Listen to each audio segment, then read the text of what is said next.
आसमान में।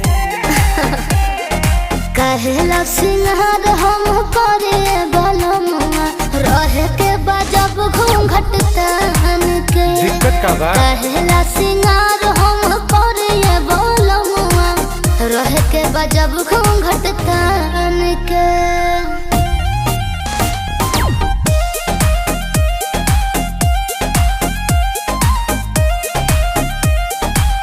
बदल जमाना अपन बदले विचार जी, प्रिंस प्रियदर्शी से सौरभ करे उपकार जी।